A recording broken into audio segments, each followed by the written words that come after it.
The Scary Truth from Salt, Sugar, and Fat, Chapter 14. Wow. The title of Chapter 14 is I Feel So Sorry for the Public. Welcome to our weight loss book club. My name's Gina. This is my husband, Jeff. And today we're going to share the scary truth that we learned about in Salt, Sugar, and Fat for Chapter 14. Looking forward to doing a deep dive with you. This is a live, so feel free to put your thoughts about this chapter or any of the topics we're talking about in the comments, and I will be reading and sharing those in just a few minutes. What about wins? And any wins you've had this week, because this is a book club and we are a book club for busy people. So we just do one chapter a week, and we just have one more chapter after this one, the epilogue, which also has quite the title to it as well, which I will mention once we finish talking about this chapter. And so next week will be our last one of this book, and then we'll be going to our next book, which is going to be the book written by Dave Knapp, and it is about GLP-1s. And if you want to find it, you can find that book in, let me put the banners. We have is that it? Yeah, an Amazon shop on Amazon called Anchor Moments, and we list all of our favorite things that you can find on Amazon. And in that book club, we have Dave Knapp's GLP-1 book, so you can look for it there. We'll be doing that in 2 weeks. Okay, and now let's get started. Oh my gosh, the beginning of this chapter starts at a symposium for nutrition scientists in Los Angeles in 1985. And someone at the podium shared how in Finland they were really worried about their people. They had highest rates of blood pressure in the world and risks of heart attacks and strokes. Yes. Now, let me put this out there and just you tell me if this is incorrect the way I'm looking at this. But first of all, we're not doctors. No. So always consult your doctor. But my understanding is you eat too much salt, then it pushes that out into your blood, but then you have to push more fluids out into your blood to kind of dilute it. And when you do that, there's so much more volume of your blood in there that it causes high blood pressure, which is hard on your heart and can cause strokes too, heart attacks. Too much liquid. Yeah. Too much liquid, but it's the salt in there. Water too that's added to your blood from holding on to the sodium. Right. But the sodium's in the blood and you're trying to dilute it. So you push fluid into the blood, and that makes the amount of volume of your blood more. Well, is that what? Yeah. I believe that is the case. Okay. Any of you that are nurses, if we messed up part of that, be sure to let us know in the comments to correct it. But I think that I believe that's what it is. Jeff, you just could have said too much salt is bad. Why didn't you say too much salt is bad? Yeah, but it is. And your heart has to pump all that extra fluid, and it increases your blood pressure, like you said. That is, yep, exactly. So there you go. And I wonder if the Finns, though, if they ate too much salt because they caught a lot of fish, and then they had, to preserve the fish, and they used, salt. They salted their fish and stuff like that. I don't know. Whatever it was, they were eating too much salt. They were eating too much salt. They were eating at least 2 teaspoons a day. And I think about it, you know what? If you get 2 teaspoons and dump it into like a little cup, it doesn't look like that much. No, but try licking 2 teaspoons. That's a lot of salt. That's a lot of salt. That is a lot of salt. Don't do it. Don't do it. Yeah. We're not suggesting that you do that. Exactly. And if you have all this extra blood pressure pushing through because your heart has to pump all this fluid and pushing, it increases your chances of having a heart attack and stroke. And so that was really going up. That was really going up in Finland. Right. And their government in Finland was worried about their people, and they didn't want that to happen to them. And so they tried to come up as a country, what could they do to make a difference? And they did make a difference. Part of it is they had food companies, if they sold a product like, I don't know, fish with a bunch of salt on it or whatever product, if it was high in sodium, they had to put that on the label that this particular food item is high in sodium right on the front so people can see it. They call that a black box warning, kind of like they have the Surgeon General's warning about cigarettes on the side of the package. Yeah. People could still buy it. Right. But they'd be notified by that it's a high sodium salt food thing. And they also did an educational campaign. We get into that? So well, I was also going to say that they will also, so they did that. So food companies that were producing stuff that had high sodium, they had to have a warning label on the front, high sodium.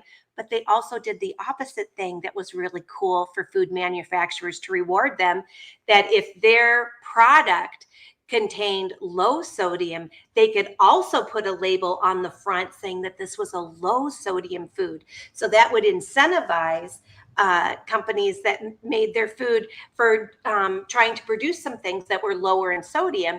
So that way consumers could see right away, they didn't have to put on their readers to look at the labels, that it's right up front that this is a low sodium food or this is a high sodium food. And did it make a difference, Jeff? In Finland it did. Yeah. Like their incidence of high blood pressure and cardiac problems and strokes went down like a third, wasn't it? No. So I highlighted and memorized this stat because it was so wow. They reduced their sodium intake by 33%. That's a third. Uh-huh. Oh, okay. They reduced their sodium by 33%, and they had 80% less strokes and heart attacks. Wow. By reducing a third, it made an 80% difference. That is on, so you can check it right here on the top of page 303 on page 2 of chapter 14. Oops. Yep, it said by 2007, Finland's per capita consumption of salt had dropped by a third, and this shift was accompanied by an 80% decline in the number of deaths. In the number of deaths from strokes and heart disease. Wow, that is huge. And when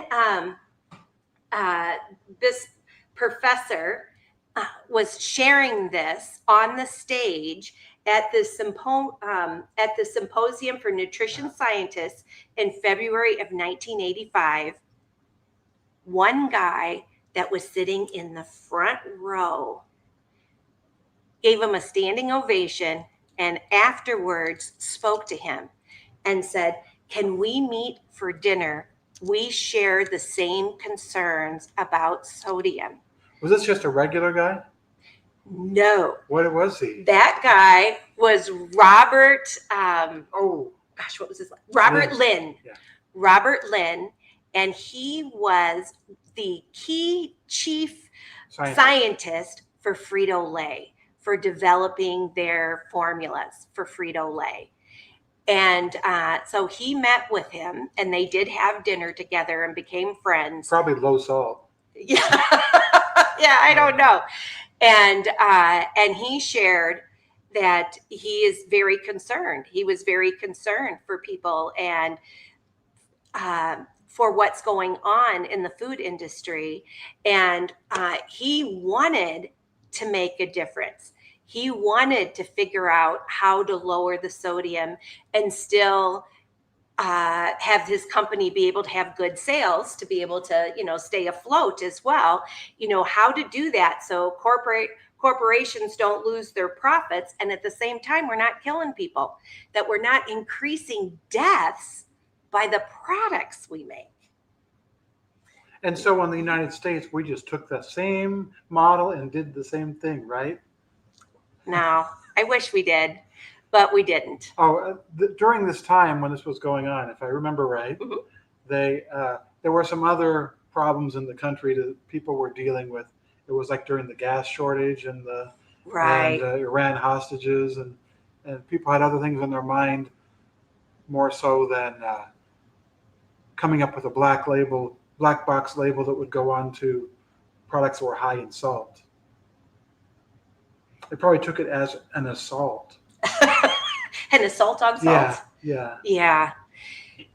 And so this chapter really goes into some of the things that Robert Lynn did for Frito-Lay in his years that he was there.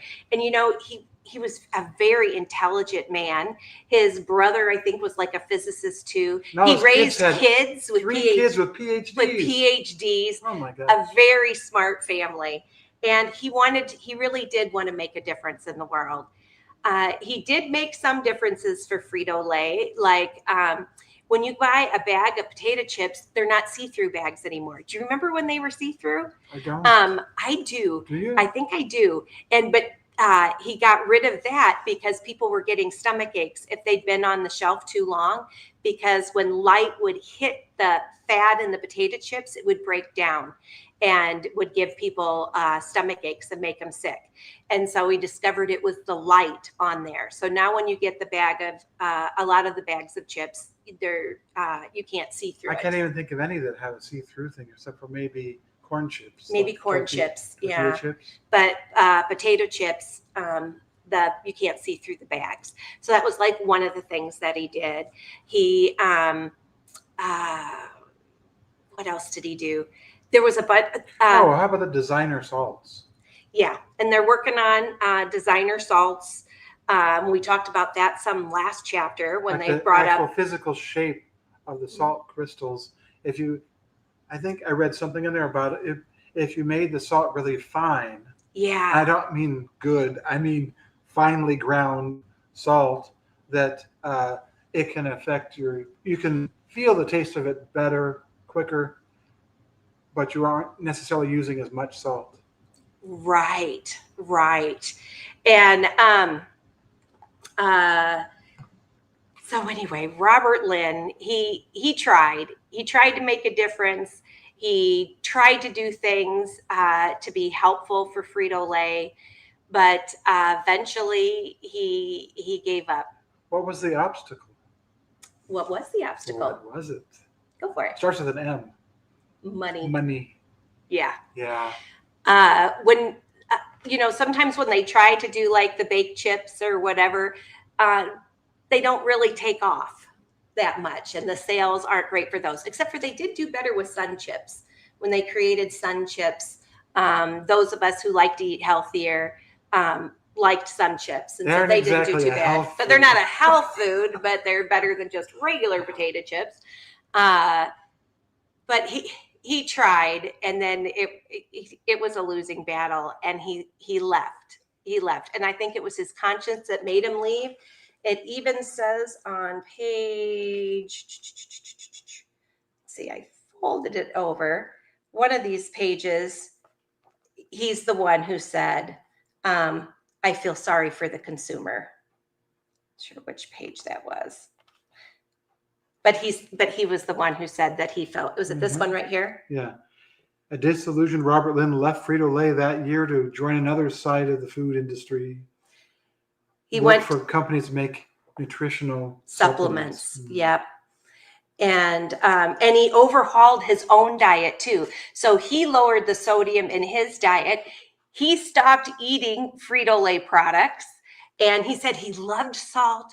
He craves salt, but he knows that too much salt is bad for him. So he himself stopped eating salt. Oh, and some of the competing things. Well, he eats some salt, because it's one of those weird things. You do need, you have to have some salt, some sodium for your heart to work. And one of but too much works it too hard, and then it increases chances of heart attacks and strokes. One of the campaigns they were using to have like a point for people to remember so that they don't stop eating their product was, oh, there's dangers in not getting enough salt. Like, yeah, but there is. And, If you don't have any sodium, you can't live. Your heart's not going to keep beating. You have to have but at that least a was little pretty bit of salt. discouraging for him. Here, let's try and do something that'll be healthy for people. Yeah, but what if they get too little salt? I don't think that's a problem for people in America. Yeah, no, I don't think it is. I think it's still the opposite problem. Yeah. All right. What else would you like to share from this chapter before I dive into the top comments? Because we have some good comments, which, by the way, I need to stop real quick and go, yay, thanks, Grant, who gave us a super sticker. So that's so kind of you. You always make my heart smile when you do that. I really appreciate it. What I else? do have another thing. Yeah, go ahead, please. Something that I noticed too, and I didn't even think about it until I read it in the chapter. Okay. About what they called vanishing caloric density. If you ever eat like a Cheeto and it kind of like melts in your mouth down to like nothing almost and delivers all the flavor and stuff like that. And it's like it melted away and wasn't even there. And your body senses that, oh, that was hardly anything. Let's eat some more. And you don't get full. You don't get full. And Jeff's been able to eat a party-sized bag of chips back in the day in his 20s and 30s. The bag says sharing size, but that's not enforced. No. He could eat a whole big party-sized bag without sharing. That was from, I think, the study about why humans like junk food. It was one of the reasons it has like that vanishing caloric density. Yeah. And also... Oh, and they said that Cheetos is like one of the most engineered foods in the world.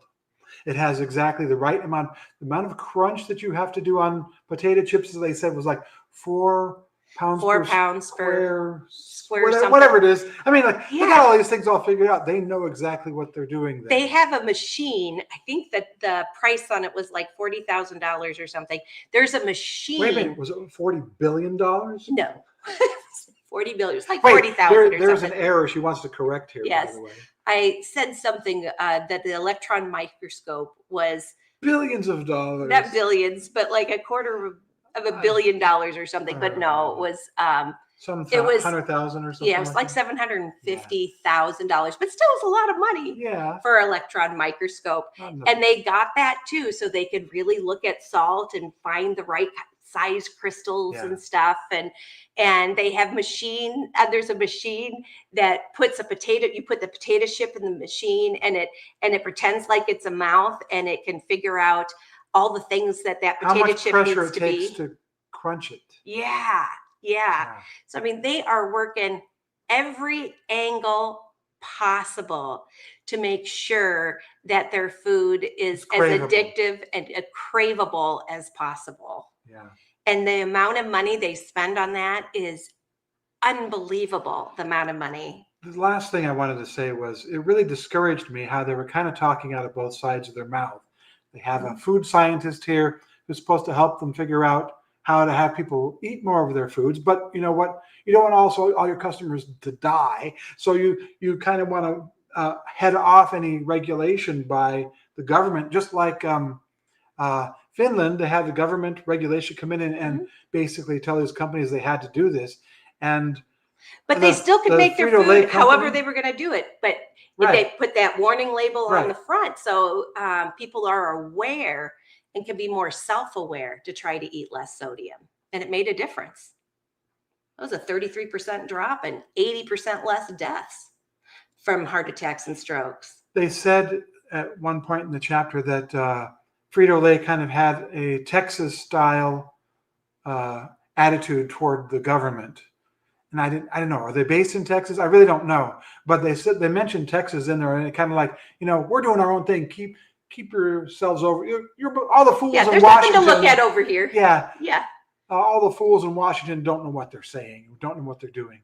When they try to when this researcher tried to decide or tried to come up with some of the same sort of strategies that worked in Finland. But just didn't happen.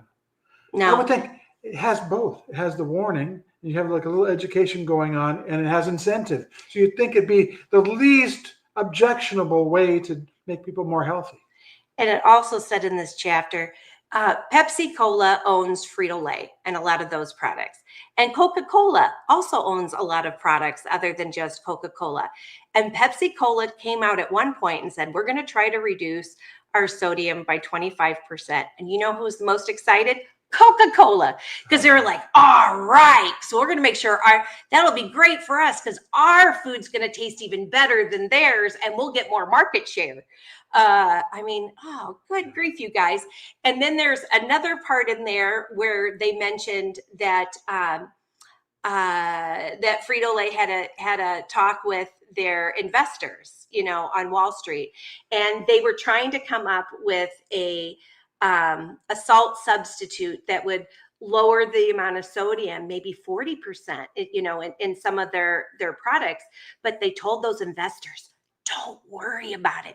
We'll still sell a whole bunch because we're going to market it to the people who are buying that it's a health food, and that'll make them feel good about eating it. And they'll go, they'll have permission to overeat it. And that'll make them eat more and they'll buy more and we'll make plenty of profit from that. Yeah. So it was kind of a discouraging chapter to read. Yeah. But it was enlightening to see what things people were doing. Yeah. And there's just a lot of things I didn't know, like Pepsi owns KFC and which is Kentucky Fried Chicken, Pizza Hut, Taco Bell. I mean, just amazing how much one company. Oh, and then they made those chips that had the same flavor as KFC or the same flavor as Taco Bell. Oh, yeah. So that was kind of scary too, reading about how they market the brands and stuff. Yeah, and how they market to every age level, and how they market to men and to women, people who are more health conscious, people who aren't as health conscious, how they market to everybody, and how they have different ideas to be able to make their foods as craveable and make the most profit as possible. Well, I'm interested in seeing what the comments are. I'm interested in seeing what you all have to say too.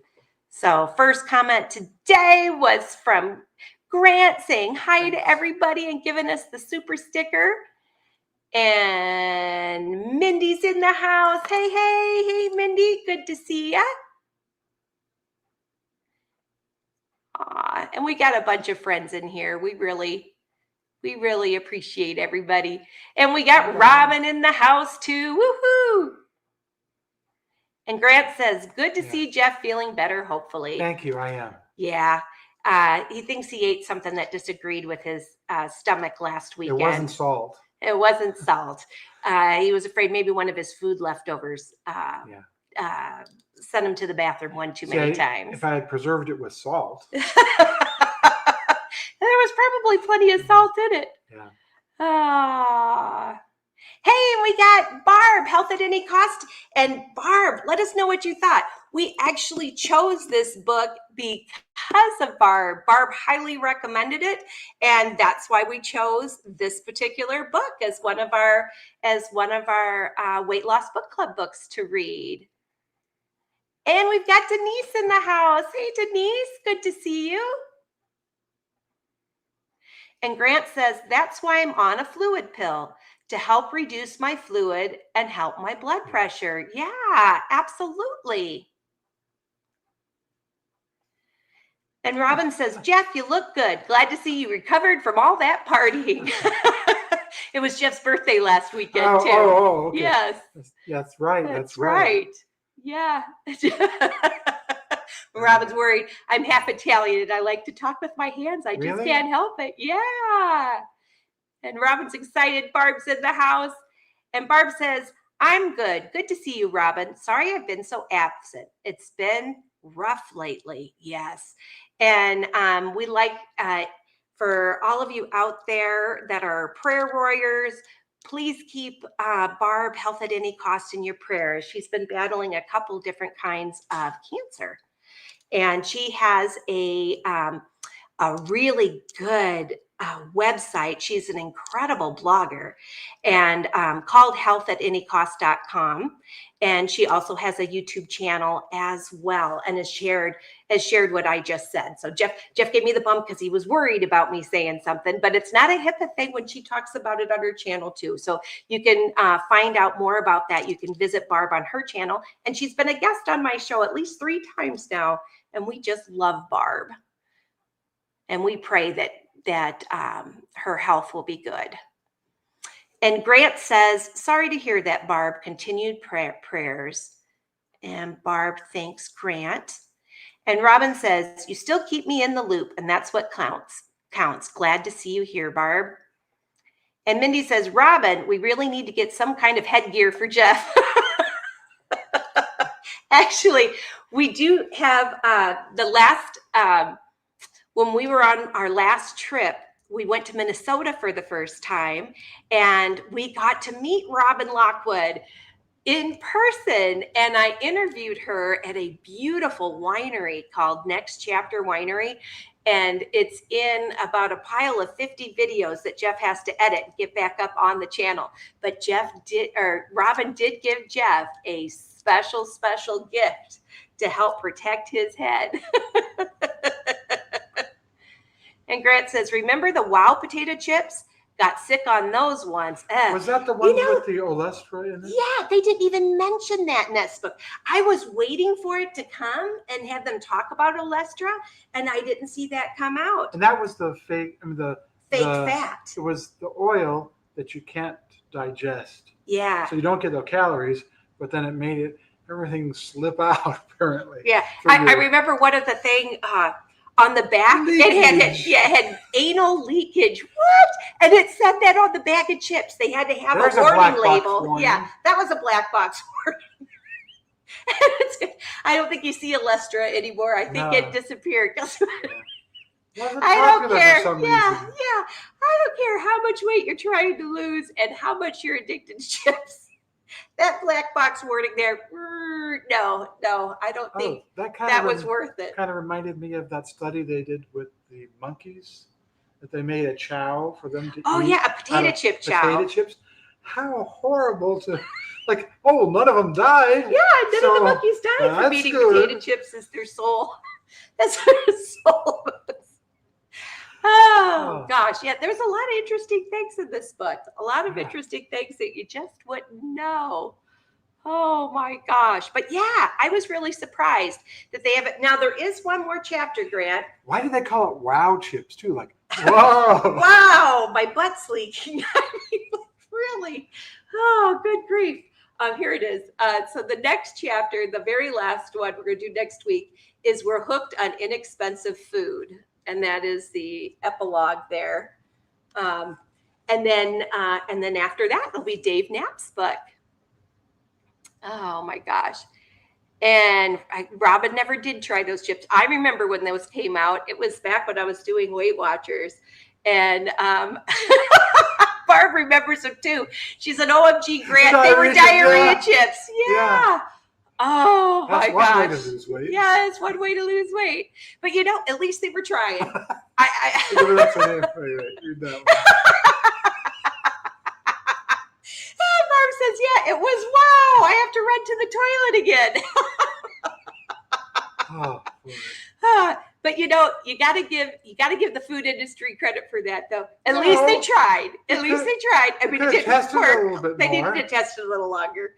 But at least they were trying. But oh my gosh. Oh, Grant's like, yep. And Robin says, LOL, I was burned out from chips, having an uncle who worked for Frito-Lay, and we had chips all the time. So I don't remember Wow chips. Oh, okay. Well, no, I do. I do remember that. I wonder who made them. Probably Frito-Lay? I was thinking maybe it was Frito-Lay because I was like Lay's. I thought it was Lay's chips, but it was like Lay's Wow chips. I'm pretty sure there's a Saturday Night Live pretend commercial that that made fun of the Wow chips too. I gotta look for that now, Jeff. Now that I think about it, I gotta look for that. Yeah. I'm sure it's on YouTube. Everything's on YouTube, I swear. Lay's. You can find anything. It was Lay's. Lay's, wow. And it contained olestra. Yep. Olestra. I First remember introduced it. in 1998. 1998. That Yep. was a good year. Yeah. Wow. Oh my Oh, gosh. is that what she says? There we go. Right. Yeah, they were around 1998. Yep, and that's what Jeff looked up for us. And Robin says the labels put on cigarette packs were meant to shame us smokers, so we would stress out and smoke more.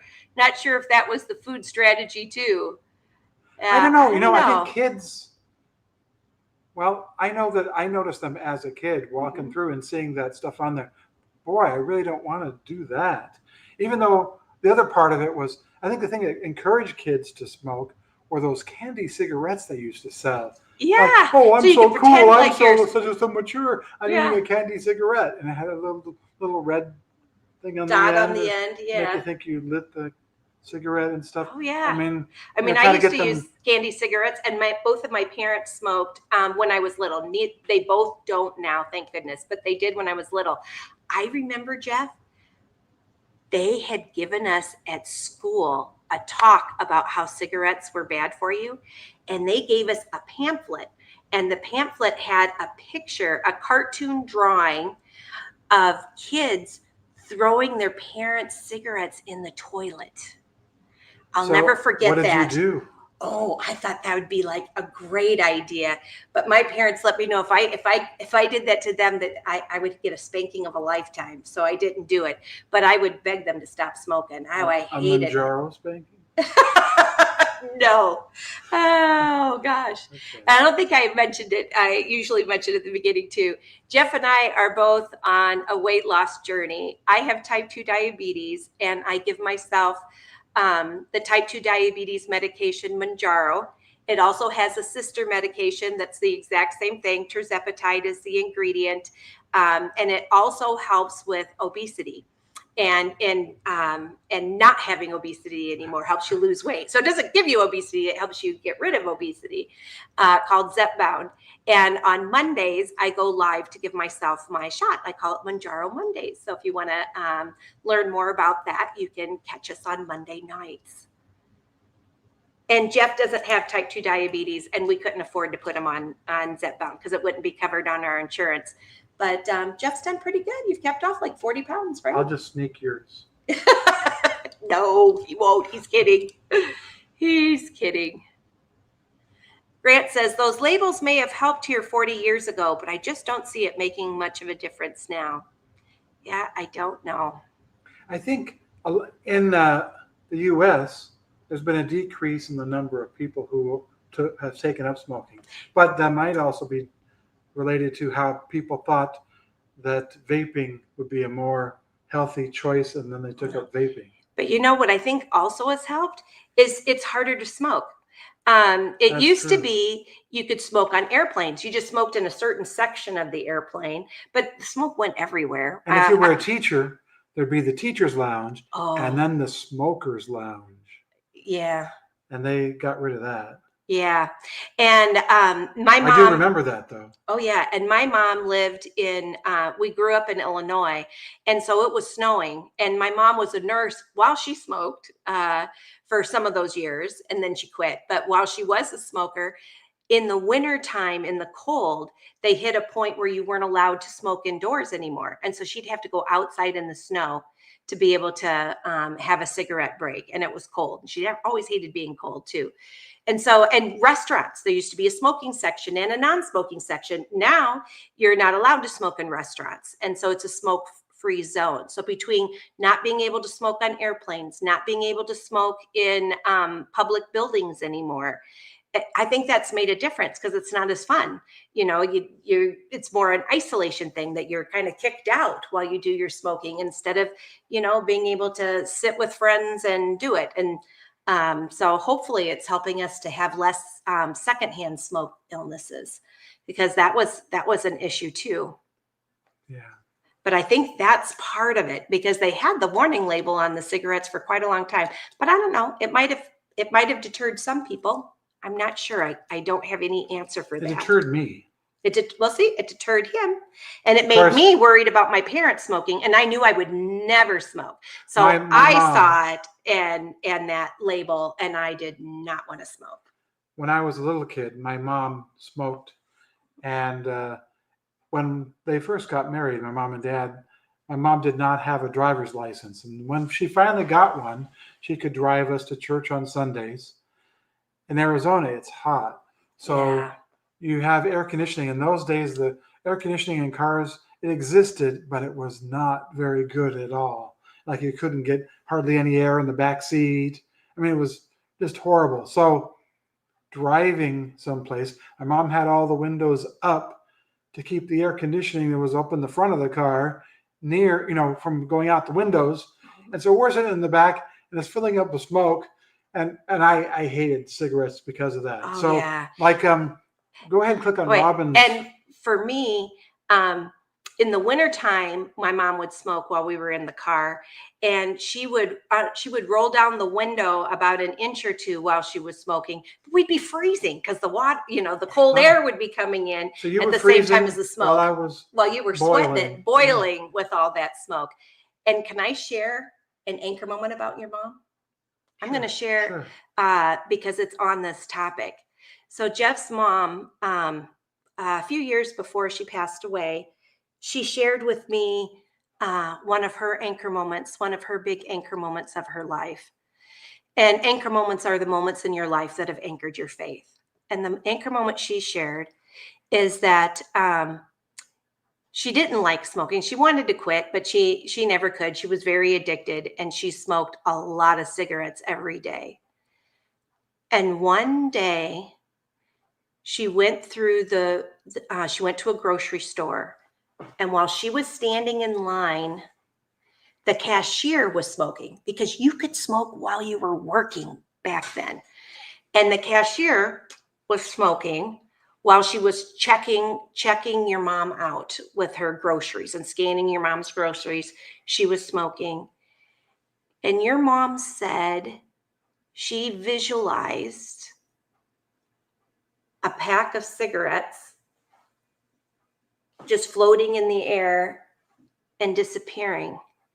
And when she left that checkout line and went home, her cravings for cigarettes 100% disappeared, and she never smoked another cigarette again.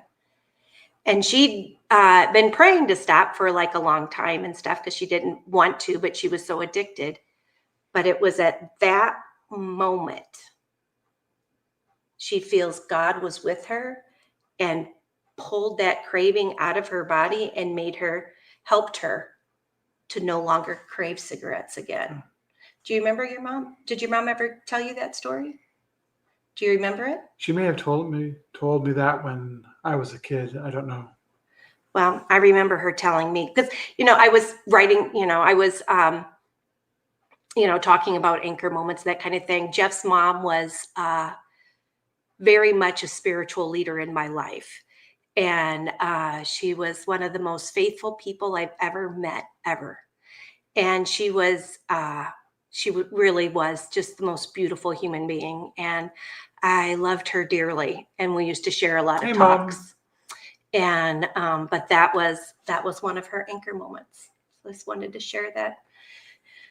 Anyway, now let's see what your thoughts are. Robin says, yeah, I don't need to eat much potato chips, I guess. My uncle did me a favor. Yeah, Yeah, that's what I was did. thinking about with us being trapped in a car full of smoke. Yeah, it made us never want to smoke, and I never did. And Barb says, OMG, Jeff, I am an open book. An understatement. See, she was worried because he was giving me the elbow. You can't talk about that. He's thinking HIPAA and stuff. No, Just she's to bring you on track. Yeah, a bit. but we want to pray for her, and she does share about all this stuff on her channels. And Robin says, glad you are, Barb. Yep, we're glad you're an open book, and we love you to pieces. And Robin says, yep, I had lots of candy cigarettes. My daughter said she was going through my death sticks in the toilet, and I said, Won't help. I'll smoke more. Oh, so your daughter was going to throw them away too in the toilet. I'm telling you, there was, they gave a program at school about how smoking was bad for you. And they told us kids that we could do that. I'll never forget it. And so I wonder if your daughter got the same Maybe message. they just had the picture there. Yeah, I don't know. But that is amazing. And Robin says, we already knew what nicotine did. Backing a smoker into the corner never helps. Yeah, and that she was stubborn. And Robin says, I'm talking more about the already smoker person.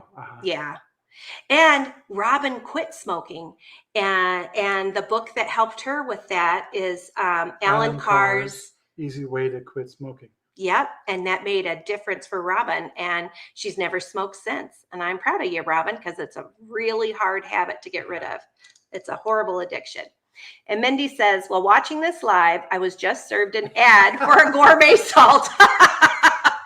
The algorithm is algorithming. Oh my gosh. And speaking of algorithms, if you wouldn't mind giving us a like, and if this video was helpful to you in any way, if you want to share it with some of your friends, please do. And if this is your first time here listening to our salt, sugar, fat, and here we're already on chapter 14, no worries. I have a playlist on my Anchor Moments channel, and there's a salt, sugar, fat playlist. So you can go back and see all the chapter discussions because we do have all of those saved, as well as from the other two books we've done. Atomic Habits. And Easy Way to Quit Emotional Eating. Yes. So these are the first two books that we did, and we did one chapter at a time. And so you can find those playlists too, as well as Salt, Sugar, Fat.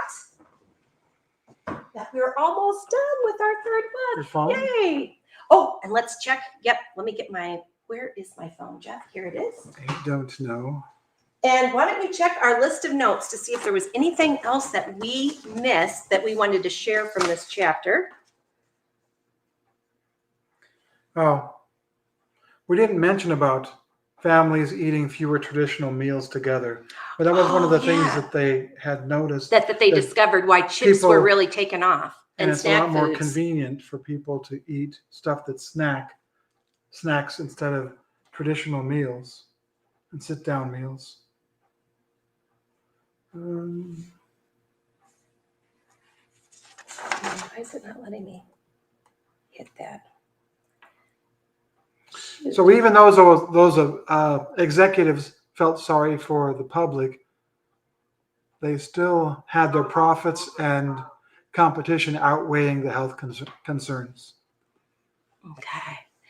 And Robin says, July 11th, I've been a non-smoker for 21 years. Congratulations. Wow. She calls it smober. What? Smober? Smober instead of like sober. Oh. And but sober of not smoking. Smober. I love that. I like that. Yeah. I've never heard that before, but I love that. And you know, my mom has been married to my stepdad for 41 years. I think this summer was their 41st anniversary, and she stopped smoking 41 and a half years ago because Ed had mentioned to her he would never marry a smoker, and that did the trick for her, and she quit cold turkey. It was really hard for her in the beginning, but she loved Ed so much, and we love him too. He was just the best stepdad ever. And she stopped smoking, and she's been smober for 41 and a half years now too. Smober. So, yep, smober. Did you make that up, or is that something that I've never heard that before? Heard that, but I like it. Yes. All right. Well, so we hit everything pretty much from that chapter. Okay. Well, I look forward to seeing a lot of you tomorrow, and I'm looking. YouTube does another thing that's kind of fun with the comments. They have a leaderboard now. And so there's a little, if you look at the top next to comments, there's like a little a little crown. And if you click on it, it'll tell us who our top 3 on the leaderboard are. And third place is Miss Mindy. Yay, Mindy. And second place is our buddy Barb, Health at Any Cost, wearing her crown. And our number 1 is Grant Campbell. Yay. Thanks, Grant. All right. And thank you, everybody, for tuning in today. And Robin. And Robin said Smober is from an Acquit group she was in. Well, that's great. Okay. Very cool. All right, everybody. Hold on to your anchor moments and make it a great day. Bye-bye. Love you guys.